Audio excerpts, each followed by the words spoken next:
నమస్తే అండి అందరికీ. నేను మీ Madhavi Krishna. Welcome to my channel Madhavi Krishna's Navarasa Kathamalika Telugu audio stories. వినండి ప్రతిరోజు సరికొత్త ఎపిసోడ్లని. ఓయ్ పిల్ల నీ గొప్పేంటి 17వ భాగం. బాగా నొప్పిగా ఉందా అడిగాడు సూరజ్. ఇంతవరకు గయ్యమని అంత ఎత్తులు లేచారు నా మీదకి, ఇప్పుడు కుశలం కనుక్కుంటున్నారు, ఏమనుకోవాలి మిమ్మల్ని అడిగింది సీరియస్గా శిరీష. అతను ఇబ్బందిగా కదిలాడు. ఏమని చెప్తాడు? ఆమె కళ్ళలో నీళ్లు చూడగానే నెత్తి మీద కుండెడు ఐస్ నీళ్లు జల్లినట్టుగా ఆవేశం మొత్తం దిగిపోయిందని చెప్తాడా, లేక అలా రోడ్డు మీద నిస్సహాయంగా కూర్చుని ఏడుపు మొహం పెట్టగానే తన గుండె ఒక్క క్షణం ఆగి కొట్టుకుందని చెప్తాడా? ఎలా అర్థం చేసుకుంటుంది?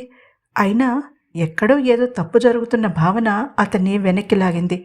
తన ప్రాణ స్నేహితుడు కరళ రాకుమారి పేరు హరిణి కాబట్టి తను అదే పేరు ఉన్న అమ్మాయిని చూడకూడదనే రూల్ లేదు.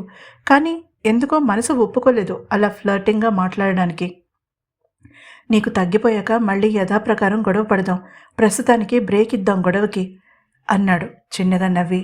ఐస్ మొత్తం కరిగి అతని ప్యాంటు తడిసింది. మీ ప్యాంటు చూసుకోమన్నట్టుగా తలతో సైగ చేసింది శిరీష. అతను చూసి పక్కన నవ్వాడు. పొగుడుపూల వర్షంలో తడిసిన అనుభూతి కలిగింది శిరీషకి. అంతలోనే అతనికి తనకి చుక్కెదరని గుర్తొచ్చి చిన్నగా కంఠం సవరించుకుంది. ఇలా వెళ్తే బాగోదు, ఒక్క నిమిషం అంటూ టక్ చేసిన షర్ట్ని బయటికి తీసేశాడు. ఇప్పుడు కొద్దిగా నయంగా అనిపించింది అతనికి. రా వెళ్దాం అని లేచి నిలబడి ఆమెకి తన చేతిని అందించాడు సూరజ్. ఆమె మెల్లగా తన కాళ్ళని నేల మీద ఆనించి చెప్పులు వేసుకుంది. లేచి నిలబడగానే నొప్పి సర్రున లేచింది. అరే, ఆ పాదం మీద బరువు ఆనించకు హరిణి మొత్తుకున్నాడు సూరజ్. అతని నోటి వెంట తన పేరు వినాలని పిచ్చిగా అనిపించింది శిరీషకి. కానీ ఇది హరిణి సేఫ్టీ కోసం తనకి తానే సర్ది చెప్పుకుంది. కానీ అతను అంత తీయగా ఆ పేరు పెట్టి పిలుస్తుంటే కొద్దిగా ఈర్షిగా అనిపించింది. సర్దుకుంది శిరీష.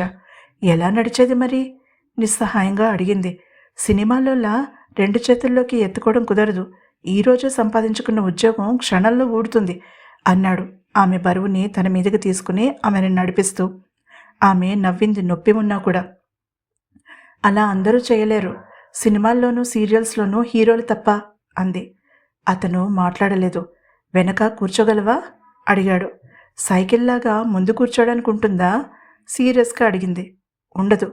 మరి నాకు వేరే చాయిస్ ఉందా? లేదు. అయితే బండి స్టార్ట్ చేయండి చెప్పింది పెదాలు బిగించి. అతను స్టార్ట్ చేయగానే అతని భుజం మీద చేతిని ఆనించి నొప్పిని భరిస్తూ ఎక్కి కూర్చుంది. గట్టిగా పట్టుకో, పడితే మరొక దెబ్బ హెచ్చరించాడు ఆమెని. అతను సీరియస్గా అన్నాడో ఆట పట్టిస్తున్నాడో అర్థం కాలేదు ఆమెకి. సరే అని అతనికి దగ్గరగా జరిగి నడుము చుట్టూ తన చేతిని బిగించింది. సడన్ బ్రేక్ వేశాడు సూరజ్. ఆమె తన బరువంతా అతని మీద వేసింది. ఏమిటండి మీరు చేస్తున్న పని? వెనక్కి తిరిగి బాద్షా సినిమాలో జూనియర్ ఎన్టీఆర్ని అనుకరిస్తూ అడిగాడు సూరజ్ ఆమెని. ముందు తెల్లబోయిన శిరీష తర్వాత పక్కపక్క నవ్వింది. మీలో ఈ కళ కూడా ఉందా, మిమిక్రీ?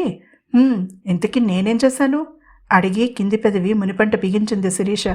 గట్టిగా పట్టుకోమంటే అలా ఊపిరాడకుండా నడుం పట్టుకోమనా మరి నిలదీశాడు సూరజ్. బండిని పట్టుకుంటే పడిపోతానేమో అని భయంగా ఉందండి అంది కళ్ళు తిప్పుతూ. జాగ్రత్త మరి అంటూ బండిని ముందుకు పోనిచ్చాడు. అదే సమయానికి లైబ్రరీలో గోపి తన అక్కతో మాట్లాడుతున్నాడు లో గొంతుకుతో. అక్క, ఎలానూ సెలవు పెట్టావు కదా, సినిమాకి వెళ్దామా? భాగ్యరేఖ తన బ్యాగ్ సర్దుకుంటూ ఉంటే అడిగాడు. గోపి, జోకులేయడానికైనా సమయం సందర్భం అవసరం లేదా మందలించింది భాగ్యరేఖ. ఆమె మొహం టెన్షన్తో నిండిపోయింది. పెళ్లి చూపులకి కూర్చున్న ప్రతిసారి ఆమెకి ఏదో ఇబ్బంది. సంతలో పశువుని చూసినట్టుగా చూసుకుని వెళ్ళడమే కానీ తమ్ముడు చెప్పినట్టుగా ఎవరైనా తనని తన చదువుని అంచనా వేయడం, ఉద్యోగం గురించి అడగడం లేనేలేదు. జాతకం గురించి పట్టించుకోని వాళ్ళకి తన ఉద్యోగం వల్ల వచ్చే డబ్బులు కావాలి, తప్పులేదు. తన పర అనేది సంసారంలో ఉండకూడదు. మనం అనుకుంటేనే ఆనందంగా సాగిపోతుంది సంసారం అని అమ్మా నాన్నల్ని చూసి నేర్చుకుంది. కానీ తన తల్లిదండ్రులు తమ్ముడు కూడా తనకి బాధ్యత అని చెప్తే వచ్చిన వాళ్ళు ఒప్పుకోవడం లేదు. అప్పటికి గోపి తన చదువుకి డబ్బులు తానే సంపాదించుకున్నాడు. కానీ జీవితంలో తన లక్ష్యాన్ని సాధించుకోవడానికి, స్థిరపడడానికి వాడు ఇంకా స్ట్రగుల్ అవుతున్నాడు. తన చేయూత అవసరం. నాన్నేమో తన పెళ్లి చేసి పంపించాలని ఆతృత పడుతున్నారు. ఈ దేశంలో ఏ తరగతి ఆడపిల్లకైనా పెళ్లి తర్వాత స్వేచ్ఛ ఉండదన్నది నిర్వివాదాంశం. అందుకే తన పెళ్లి చూపులు ఫెయిల్ అయినప్పుడల్లా ముందు చివుక్కుమనిపించినా తర్వాత సర్దుకోగలుగుతోంది. తర్వాత అంతా మన మంచికే అనుకునే స్టేజ్కి చేరగలిగింది. ఇప్పుడు ఇక తండ్రి బాధ తలుచుకుని తన మనసు రాయి చేసుకుని మానసికంగా పెళ్లికి సిద్ధమైంది. వచ్చేవాడికి తగ్గట్టుగా తన మనసుని మార్చుకోవాలని నిర్ణయించుకుంది తల్లిదండ్రుల కోసం. అక్కా, ఏ లోకంలోకి వెళ్ళిపోయావు? ఆమె కళ్ళ ముందు చేతులు కదుపుతూ అడిగాడు గోపి నవ్వుతూ. పెదవులు విరిచింది అసహనంగా భాగ్యరేఖ. ఆమె విసుగ్గా కనుబొమ్మలు ముడివేసింది. ఈ లక్ష్మి ఎప్పుడూ ఇంతే. ఇక్కడ కూర్చోమంటే అలా ర్యాక్స్ మధ్యలో తిరుగుతూ ఉంటుంది. వాచ్ చూసుకుంటూ అంది. దూరంగా కూర్చుని తనకి ఇష్టమైన పుస్తకం చదవడంలో మునిగిపోయాడతను. అయాన్ ర్యాండ్ పుస్తకం ఫౌంటైన్ హెడ్ అది. అందులో హీరో పాత్ర అయిన హోవర్డ్ రోర్క్ అంటే చాలా ఇష్టం అతనికి. అందుకే ఎన్నిసార్లు చదివినా ఆ పుస్తకాన్ని మళ్ళీ మళ్ళీ చదువుతాడు. ఈ పుస్తకంలో అయాన్ ర్యాండ్ కలెక్టివ్నెస్ కన్నా ఇండివిజువలిజం గొప్పదని చెప్పే ప్రయత్నం చేసింది. పుస్తకంలో లీనమైన అతనికి సన్నగా మాటలు వినిపించడంతో విసుగ్గా తలెత్తి చూశాడు. లైబ్రేరియన్ ఎవరో కుర్రాడితో వాదనకి దిగడం చూసి చిన్నగా తల అడ్డంగా ఊపి తిరిగి పుస్తకం చదవడంలో లీనమైపోయాడు. అక్క, ఆమె రాకపోతే పోనీ, ఒక గంట ఆగితే సూరజ్తో కలిసి బయటికి వెళ్దాం. చాలా రోజులైంది ముగ్గురం వెళ్ళి అన్నాడు గోపి అక్కకి ఎలా చెప్పాలా అని ఇంకా ఆలోచిస్తూనే. అసలు ఏమైందిరా నీకు? ఒకటే మాట పట్టుకుని వెళ్లాడుతున్నావు. ఈ సాయంత్రం పెళ్లివాళ్ళు వస్తున్నారు. ఈసారి మాత్రం నేను ఇంకేం ఆలోచించదలుచుకోలేదురా. నాన్న నవ్వుతూ ఉండాలంటే నేను బయటికి వెళ్ళాలని అర్థమైంది. ఈసారి ఏమీ ఆలోచించదలుచుకోలేదు. నేను కళ్ళు మూసుకుని పెళ్లికి ఒప్పేసుకుంటాను గోపి. తన హ్యాండ్ బ్యాగ్ భుజానికి తగిలించుకోవడానికి సిద్ధమవుతూ అంది లక్ష్మి వస్తూ కనిపించడంతో. ఆమె మాటలకి మనసు వేదనతో నిండిపోయింది గోపికి. అక్క, పెళ్లివాళ్ళు చెప్పే ధైర్యం చేయలేకపోయాడు గోపి. వాక్యం పూర్తి కాలేదు. అప్పుడు అనుమానం వచ్చింది రేఖకి. మెల్లగా బ్యాగ్ని కింద పెట్టేసింది. ఏమైంది? సీరియస్గా అడిగింది. గోపి ఆమె టేబుల్ మీద నుంచి కొద్దిగా ముందుకు వంగి రేఖ చేతులని తన చేతుల్లోకి తీసుకోబోయాడు. అప్పుడు తల తిప్పి చూశాడు దూరంగా కూర్చుని పుస్తకం చదువుకున్న అతను. ఆమె ఆ కుర్రాడి చేతుల్లో నుంచి తన చేతులని వెనక్కి లాక్కుంది. అతను పట్టుకోవడానికి ట్రై చేస్తున్నాడు. ఆమె అతన్ని వారిస్తోంది. లంచ్ బ్రేక్ తర్వాత సెషన్ కావడంతో పెద్దగా ఎవరూ లేరు. అతన్ని కనుబొమ్మలు ముడుచుకున్నాయి. మెల్లగా లేచి నిలబడ్డాడు. అటు వెళ్లాలా వద్దా అన్న మీమాంసలో ఉన్నాడతను. సరిగ్గా చెప్పు గోపి, పెళ్లి చూపులు క్యాన్సిల్ అయ్యాయా? గద్గదమైన కంఠంతో అడిగింది భాగ్యరేఖ. అతను నిలువుగా తల ఊపాడు. అక్కడికి రాబోతున్న అసిస్టెంట్ లైబ్రరీయన్ భాగ్యరేఖ మొహం చూసి అక్కడి నుంచి వేరే ర్యాక్ దగ్గరికి నడిచింది. అప్పుడు జారింది భాగ్యరేఖ కంట్లో నుంచి మొదటి కన్నీటి చుక్క. విలవిలలాడిపోయాడు గోపి. అక్కా, వాళ్ళు చదువుకున్న మూర్ఖులు. వాళ్ళ గురించి నువ్వెందుకు బాధపడుతున్నావు అంటూ ఆమె దగ్గరికి వెళ్ళబోయాడు టేబుల్ చుట్టూ తిరిగి. ఆమె తల అడ్డంగా ఊపింది. సరిగ్గా ఆ సమయంలో అడుగుపెట్టింది హరిణి లైబ్రరీలోకి. అంతవరకు నవల చదువుకుంటున్నతను ఆ పుస్తకాన్ని అలానే టేబుల్ మీద ఉంచి తన సంశయాన్ని పక్కన పెట్టి ముందుకు అడుగులు వేశాడు. అక్కా, నేను చెప్పేది వింటావా? ముందు మనం అనుకునేదే కదా. గోపి ఆమెకి సర్ది చెప్పే ప్రయత్నంలో ఆమె చేతిని పట్టుకుని తన దగ్గరికి తీసుకోవడానికి ప్రయత్నించాడు.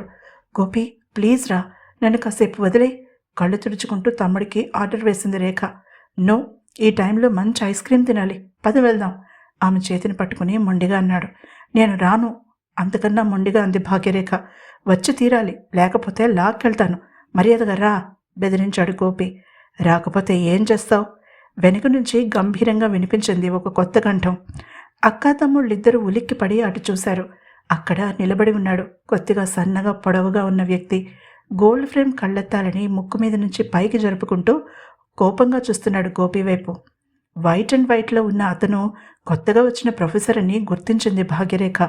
ఆమె నోరు విప్పబోయేంతలో అతను గోపి షర్ట్ కాలర్ పట్టుకుని టేబుల్ వెనక్కి లాక్కొచ్చాడు.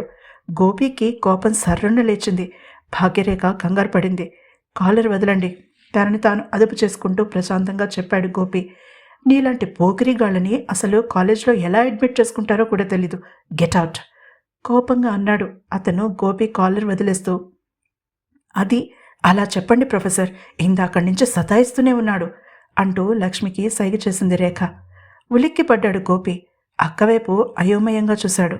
ఆమె కళ్ళు తడిగా ఉండడం గమనించిన ప్రొఫెసర్కి కోపం వచ్చింది గోపి మీద. సతాయించడానికే అమ్మా నాన్న నిన్ను కాలేజీకి పంపుతున్నారా? కోపంగా అడిగాడు ప్రొఫెసర్. విషయం తెలుసుకోకుండా మాట్లాడకండి. గోపి కోపం తెచ్చుకోకుండా నచ్చ చెప్పే ప్రయత్నం చేశాడు. నేను మధ్యాహ్నం సెలవు పెట్టాను, కానీ ఇంటికి వెళ్ళడం లేదు. నన్ను ఐస్ క్రీం పార్లర్కి రమ్మని సతాయించకు. విసురుగా అక్కడి నుంచి వెళ్ళిపోయింది భాగ్యరేఖ. గోపి చిత్తరవై నిలబడిపోయాడు. ప్రొఫెసర్ అతని వైపు ఒకసారి ఎగాదిగా చూసి ఆమెని అనుసరించాడు. ఏం జరుగుతోంది కృష్ణ? హరిణి కంఠం వినిపించింది గోపికి. తర్వాత ఏం జరిగిందో తెలుసుకోవాలంటే తప్పకుండా తర్వాతి ఎపిసోడ్ని వినండి. ఈ ఎపిసోడ్ కనుక మీకు నచ్చినట్లయితే తప్పకుండా లైక్ చేయండి. అలాగే నా ఛానల్ని సబ్స్క్రైబ్ చేసుకోవడం మర్చిపోకండి. తిరిగి రేపు ఉదయం మరొక కొత్త ఎపిసోడ్తో కలుసుకుందాం. అంతవరకు సెలవు.